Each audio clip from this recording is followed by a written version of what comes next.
মাত্র ছোট্ট একটা ঘটনা আর আমার ছোট্ট একটা ভুল, অথচ এই ছোট্ট ঘটনাটাই আমার জীবনটাকে তছনছ করে দিয়েছে। আপনারা সবাই এক এক করে জানতে চাচ্ছেন আমার পায়ের বর্তমান কি অবস্থা, ডক্টরের কাছে কেন যাই না।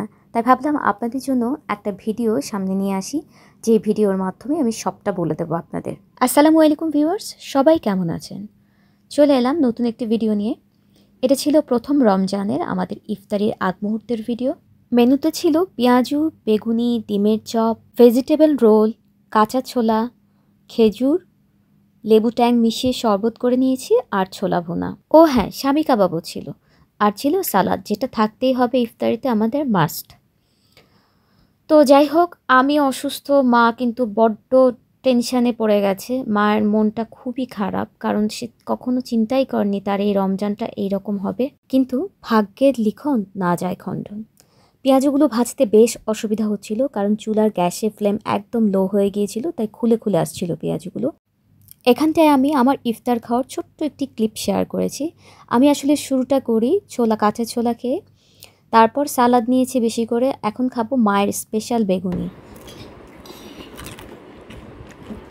মাশাআল্লাহ, কীরকম ক্রিসপি দেখেছেন, খাওয়ার পর শব্দ হয়। আপনারা আমার সঙ্গেই থাকুন, ইনশাআল্লাহ চ্যানেলটা একটু বড় হোক, মাকে বলে আবার এই রেসিপিগুলো আপনাদের সঙ্গে শেয়ার করব। তো যাই হোক, আর কথা না বাড়িয়ে আমি সেই মূল ঘটনাটাতে ফিরে যাচ্ছি, যে কিভাবে আমার এই ব্যথা পেলাম এবং পরবর্তীতে এখন আমার কি অবস্থা, কি চিকিৎসা নিয়েছি আমি।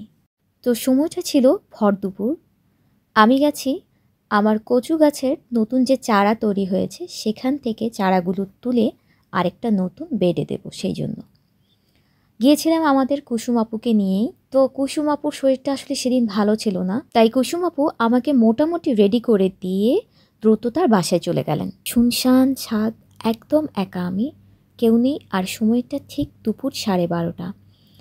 আসলে বড় বড় গাছও আছে ওপাশটায়, কিন্তু আমি যেটা করি সব সময়, আমি কিন্তু ছাদে উঠতে আউযু বিকুম বিকালিমাতিল্লাহি তাম্মাহ মিন কুল্লি শাইতানিন ওয়া হাম্মাহ ওয়া মিন কুল্লি আইনিল লাম্মাহ, এই দোয়াটা পড়ি। কারণ নবী করিম সাল্লাল্লাহু আলাইহি সাল্লাম তার নিজ নাতিদেরকে এই দোয়াটা পড়েই জিন ও ইনসানের এবং খারাপ সমস্ত কিছু সৃষ্টির ক্ষতির হাত থেকে আল্লাহর পানাহ চাইতেন। কিন্তু আমার ওই দিন আসলে তড়িঘড়ি করে কোনো দোয়া পড়া হয়নি, এবং আমার কাছে মনে হয়েছে, মানে আমি এখনও মিলাই, যখন বাসার সবাই বলে যে এটা তোমাকে অবশ্যই জিনেই ধাক্কা দিয়েছে, কারণ আমি এই রকম বেহুশ না যে আমি সামনে পড়ে যাব। আমি উঁচু হয়ে দাঁড়িয়েছি, আমার কাছে মনে হয়েছে আমি ক্র্যাচ থেকে অনেকটা আগে সরে গেছি।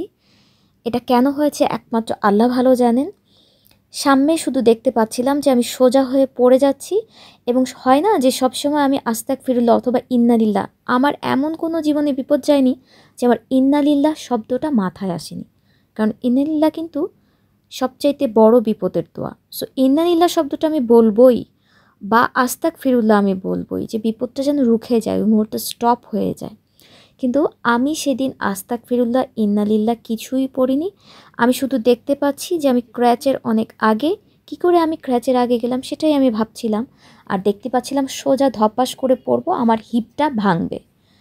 এই অবস্থাতেই কিছুক্ষণ পর আমি আবিষ্কার করলাম যে না, আমার হিপটা ভাঙেনি, আমি কেমন যেন ওইভাবেই দাঁড়িয়ে পড়েছি, এবং আমি আশ্চর্য হয়েছে আমি না পড়ে দাঁড়ালাম কি করে। এবং ওই যে দাঁড়ালাম, তখনই দেখলাম যে পাটা মচকানো আছে এবং সমস্ত প্রেশার পায়ের উপর দিয়ে গেছে। আমি ওই মুহূর্ত থেকে আর ওই পায়ে স্বস্তি পাচ্ছিলাম না, তীব্র পেইন হচ্ছিল। পরে মা এসে আমাকে ছাদ থেকে নিয়ে যায়। ভেবেছিলাম হয়তো মচকে টচকে গেছে আমার ওই পায়ে, যেহেতু আগে থেকেই সমস্যা, সেই জন্য হয়তো এত তীব্র ব্যথা হচ্ছে।